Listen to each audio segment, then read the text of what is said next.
Buenos días, ¿cómo están ustedes? Con un poquito de frío, ¿eh? Damos gracias a Dios por la presencia de ustedes acá. Sabemos, como decía el pastor Eduardo, hoy es un día de muchas expectativas, de elecciones, etcétera, pero siempre preferimos venir primero a la casa de Dios para recibir su dirección y su bendición.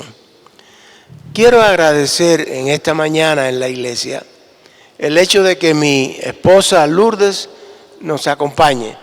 Ella sufrió una operación en la cadera, se puso una prótesis y realmente ha sido prodigiosa la recuperación que ha ido teniendo. Todavía falta un poco, pero damos gracias a Dios por su vida y que Dios la bendiga. Yo quiero leer en el Evangelio de Lucas, en el capítulo 19, los versos 28 al 48, que se llama así, se describe la entrada triunfal. Dicho esto, Jesús siguió adelante subiendo hacia Jerusalén.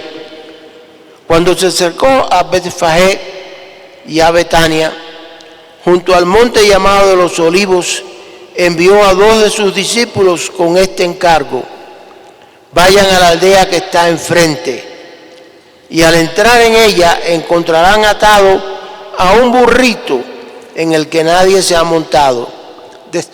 Desátenlo y tráiganmelo acá.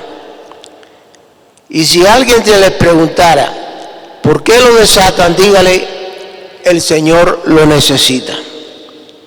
Fueron y lo encontraron tal como él les había dicho. Y cuando estaban desatando el burrito, los dueños le preguntaron: ¿por qué desatan el burrito? El Señor lo necesita, contestaron. Se lo llevaron pues a Jesús. Luego pusieron sus mantos encima del burrito. Ayudaron a Jesús a montarse. A medida que avanzaba, la gente tendía sus mantos sobre el camino.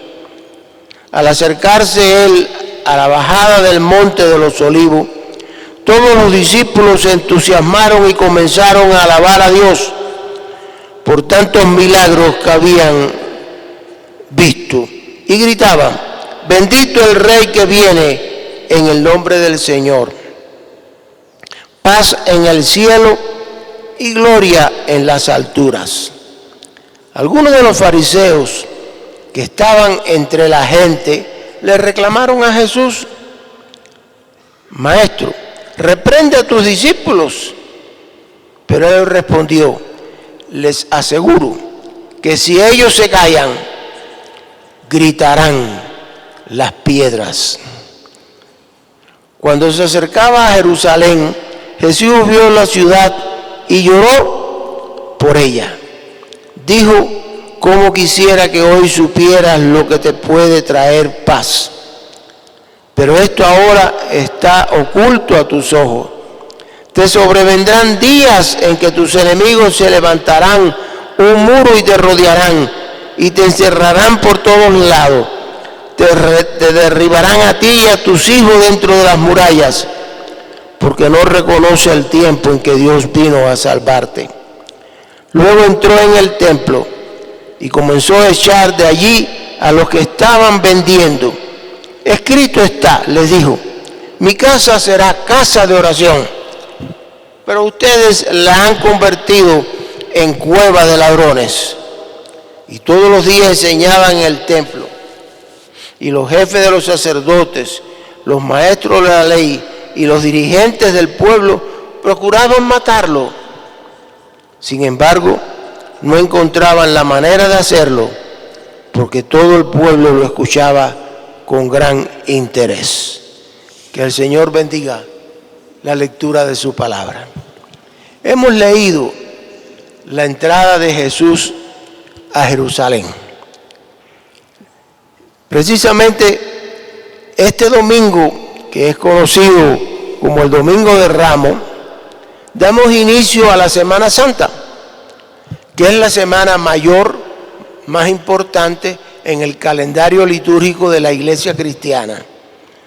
Y precisamente vamos a ir avanzando con Jesús desde su entrada triunfal hasta su crucifixión, pero sobre todo su resurrección. Porque es bueno que recordemos siempre que Jesús no quedó en el sepulcro muerto. Jesús se levantó de entre los muertos y esa es nuestra esperanza. La esperanza de que en Dios no hay fin para la vida.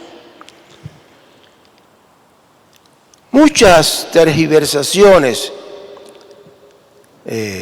se han hecho sobre la entrada o el domingo de Ramos de Jesús a Jerusalén. Nos conformamos y alentamos en algunas ocasiones el recoger lo que llamamos los ramos bendecidos, supuestamente bendecidos, que se utilizamos como un amuleto. Creemos que si ponemos ese ramo y allí lo vamos y lo buscamos con mucha pasión, Dios nos protege. Pero olvidamos algo fundamental: Dios siempre nos protege, Dios nunca nos abandona. Yo recuerdo que una vez estaba solo en el auto. Me llamó la atención que un joven muy afanosamente entró a una iglesia y recogió los ramos bendecidos y los ponía en el auto. Y yo me detuve un rato para contemplarlo. Digo, qué interesante, ¿no? Pero cuando ese muchacho, era un joven, salió conduciendo, ¡mamma mía! Era una locura aquello. Y recuerdo que yo iba despacito hasta que en un semáforo paramos y yo le dije, qué bueno, mi hermano, que usted recoja los ramos bendecidos. Pero permítame decirle algo, maneje con más cuidado y deja a un lado esos ramos, porque va a tener un percance usted y va a afectar a otros. No sé lo que pasó, porque yo seguí después por otro camino. Pero eso es una realidad. Lo ponemos en los autos, en las casas y creemos que ya es un talismán que Dios nos protege. La vida cristiana no es tan sencilla, no es tan fácil. Es mucho más complicada. Y yo quisiera pensar con ustedes, ¿qué significa realmente el Domingo de Ramos? La entrada de Jesús a Jerusalén. Y voy a destacar muy brevemente, porque hoy es un día un poquito complicado, muy brevemente, 4 aspectos que los voy a citar. En primer lugar, la entrada de Jesús a Jerusalén es un acto de humildad. Jesús entró sentado en un burrito, en un burro. Es un animal de carga. En aquella época se acostumbraba mucho que cuando venía un general de una batalla que había ganado importante, entraba en un caballo blanco, símbolo de poder, de fuerza, de dominio, de imposición. Y ahí entraba orgullosamente y todo el pueblo lo alababa, lo bendecía. Incluso construían aquellos arcos de triunfo que todavía se conservan en algunas ciudades de Europa. Pero Jesús no escoge eso. Escoge sencillamente un burrito. Un burrito, no un caballo blanco con esas características. Y precisamente recuerda, en la Biblia es muy importante que siempre vayamos al Antiguo Testamento. Y recordemos que en el Antiguo Testamento, en Zacarías 9, el verso 9, ahí el profeta dice, alégrate mucho, hija de Sión, grita de alegría, hija de Jerusalén. Mira, tu rey viene hacia ti, justo, salvador y humilde. Viene sentado en un pollino, cría de asna, viene en un burrito. Yo creo que hoy vivimos en un mundo de mucha prepotencia Y me parece que hay que recordar un poco esa entrada de Jesús, que fue una entrada en humildad. Humildad no quiere decir que nosotros nos dejamos golpear por todo el mundo. Humildad significa la dignidad de ser hijos e hijas de Dios, que somos bendecidos por su gracia. Y creo que eso es muy importante, que Jesús no viene a nosotros poderoso, fuerte, como un Superman. Viene como tú y yo, de una manera muy sencilla, y se sienta a nuestros pies para escucharnos, para comprendernos, para consolarnos. Y hay otro aspecto muy interesante. Jesús no era el dueño de aquel burrito. Él lo pidió prestado. Hoy vivimos en una sociedad de mucho consumismo. Algunos dicen con su mismo pantalón, con su misma camisa, con su mismo terno, no sé, ¿no? Pero realmente para mí me choca un poco que cuando recibimos el 13º o el 14º, inmediatamente vamos a la tienda y lo despilfarramos. Compramos lo que necesitamos y lo que no necesitamos. Y creemos que nosotros valemos por lo que tenemos, pero delante de Dios valemos no por lo que tenemos, sino por lo que somos. Es muy interesante que en la vida cristiana, en nuestras iglesias evangélicas, nosotros no tenemos una preponderancia. Cualquiera, hijo o hija de Dios, puede ir directamente a Dios. No importa que usted sea rico o pobre, que usted pertenezca a cualquier grupo social, que usted pertenezca a cualquier grupo étnico, no importa qué posición usted tenga en la sociedad, usted es un hijo y una hija bendecido por Dios. Y creo que una de las grandes cosas que ha hecho la iglesia evangélica es recordarnos que por muy poco que nosotros nos creamos que somos, Dios nos respalda, nos levanta y nos bendice, porque somos importantes delante de Dios. Entonces la primera característica es que la entrada de Jesús a Jerusalén fue un acto de humildad, de identificación con su pueblo. Escuchó a su pueblo, el lamentar a su pueblo, las agonías de su pueblo. Hoy vivimos con mucho sufrimiento. No nos alcanza el dinero, no hay trabajo, la salud, oiga, nosotros pasamos la de Caín para esa operación. No es fácil, todo el mundo lo sabe. Yo me recuerdo siempre que en eso el médico me dijo, ven por acá para hacerte un chequeo. Y cuando lo voy a ver con los análisis, él estaba muy contento. Me dijo, estoy muy contento por dos cosas. Primero, porque estás bien. Y eso me alegra.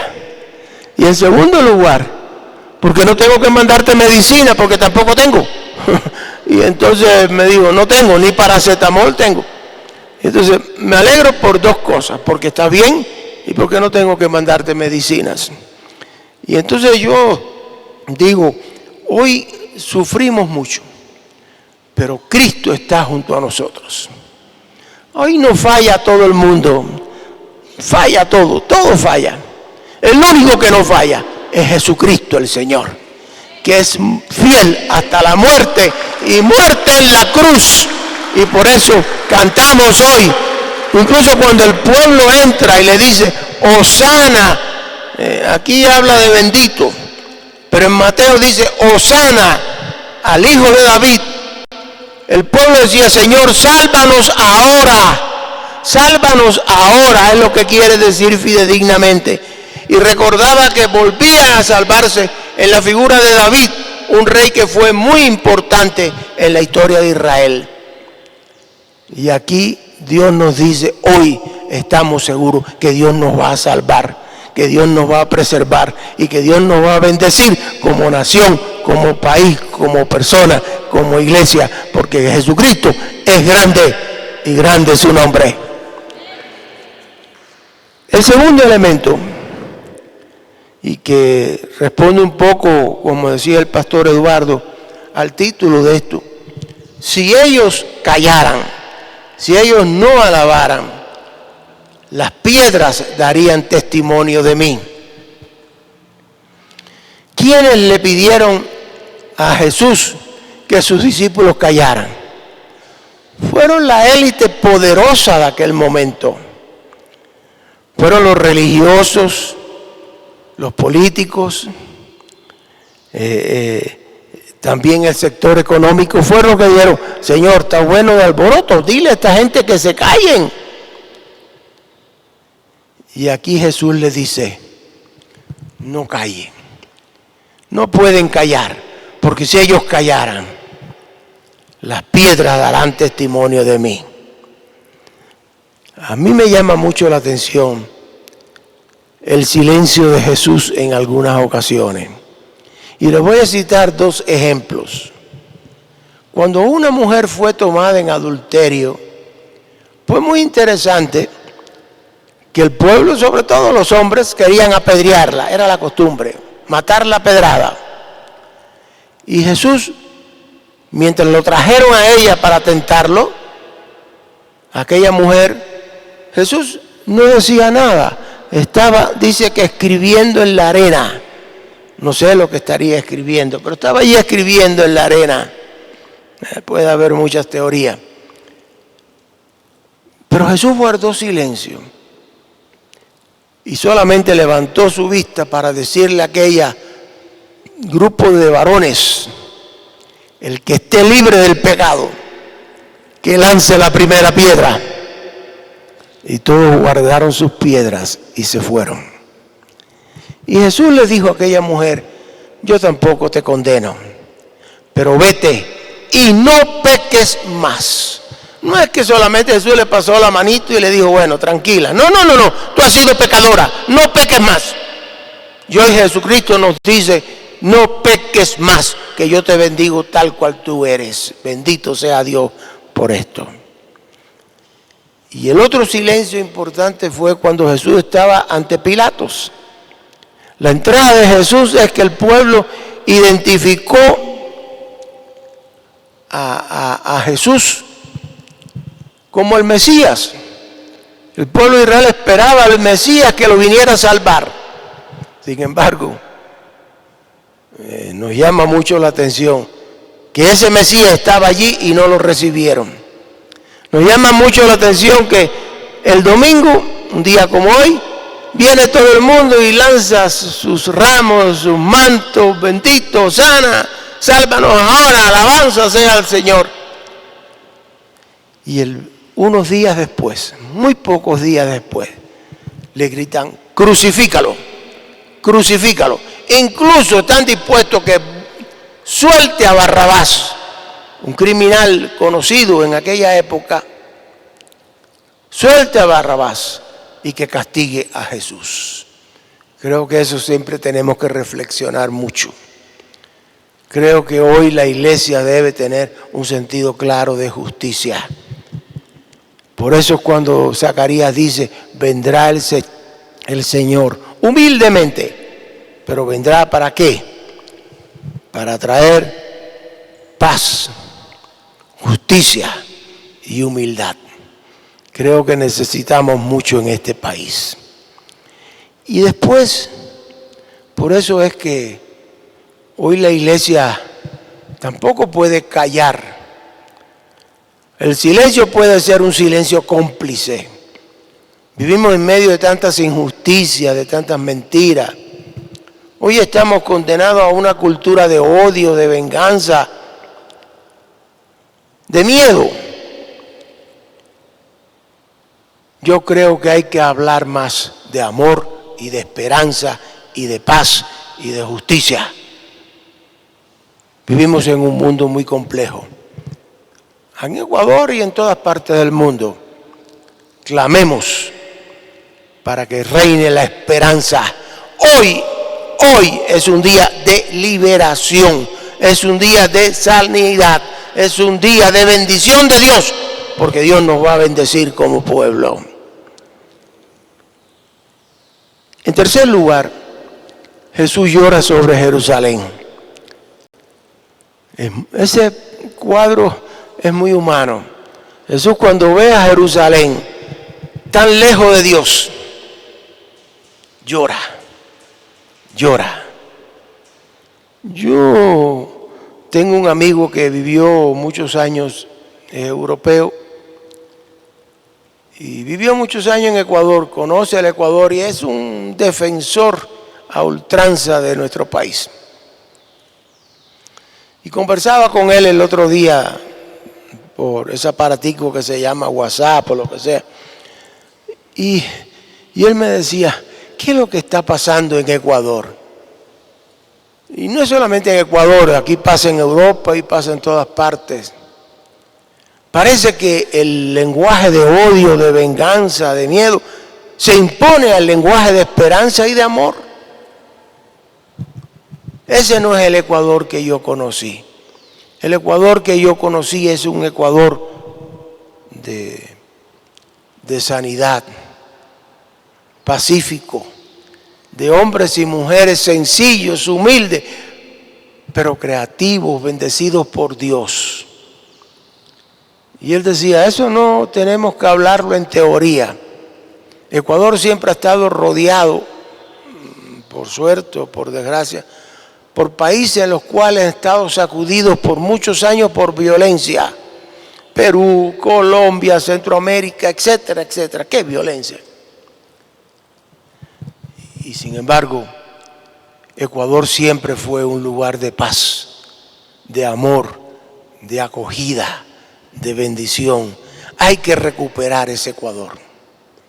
Hay que recuperar ese amor de la esperanza, de la reconciliación, de la paz, de la justicia.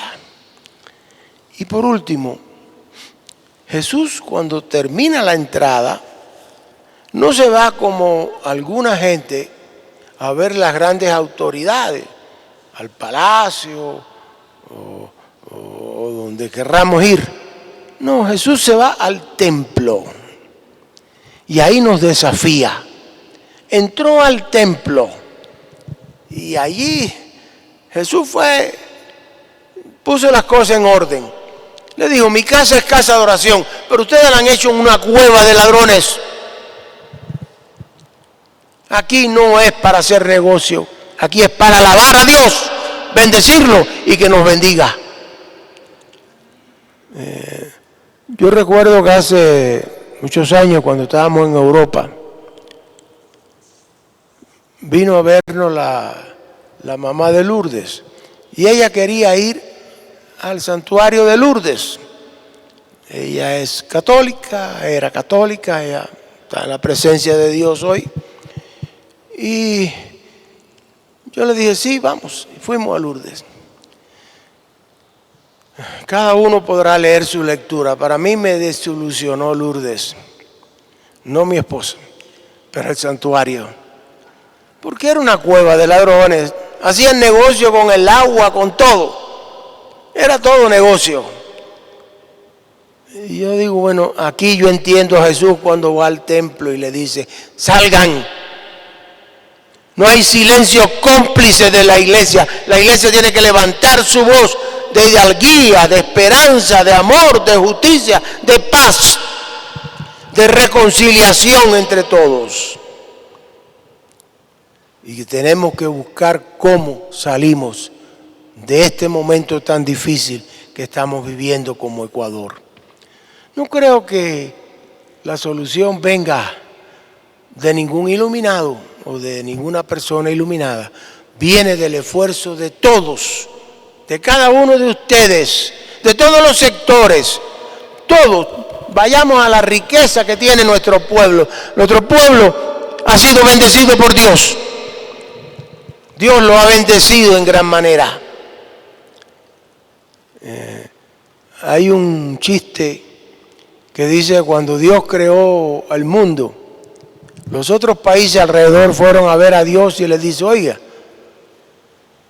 Señor, usted ha sido muy injusto, porque usted le ha dado a Ecuador todo, agua, riqueza, petróleo, todo, selva, playas majestuosas, le ha dado todo. A nosotros nos ha dado una cosita. o Machu Picchu, o la Amazonía, o lo que fuere. Pero Ecuador ha sido bendecido. Y Dios le dijo, calma, calma, esperen y verán los políticos que yo pongo en ese país, ¿no? Y creo que eso puede ser un chiste, pero nos hace con dolor. No podemos ser secuestrados en nuestra esperanza. Hoy renazcamos a la esperanza. Vivamos que vienen momentos difíciles, pero bendecidos para Ecuador. Y tenemos la capacidad, la energía, todo para que Dios nos bendiga y transformar a esta sociedad. Eduardo decía, nosotros nacimos en Cuba y doy gracias a Dios por esa experiencia difícil. No digo que no sea difícil, pero allí hay una iglesia, no importa cómo se llame, hay una iglesia que ha confiado en Dios y que Dios la ha bendecido y que ha sido inspiración para el país, para el pueblo, que ha sabido cuándo guardar silencio, pero cuándo hablar y cuándo defender al pueblo. Yo creo que nosotros no estamos huérfanos. Dios nos bendice. Entremos con Jesús a Jerusalén. Sí, entremos en humildad. Somos humildes, somos sencillos, pero no callemos. Si nosotros callamos, otros hablarán. Lloremos por este momento, bien difícil, confieso. Jamás en todos los años, y ya llevamos unos cuantos años, más de 30 años en Ecuador, jamás he vivido un momento tan difícil como este. Pero de momentos difíciles, Dios nos levanta como iglesia para seguir adelante. Y también purifiquemos nuestros templos. Purifiquemos nuestros templos. Nuestros templos son un lugar sagrado. No porque tengamos una ramita bendecida, sino porque tenemos a Jesucristo en el centro de nuestras vidas. Y sigamos adelante. Si Dios es con nosotros, ¿quién contra nosotros? Entremos con Jesús a Jerusalén. Que Dios nos bendiga en este día.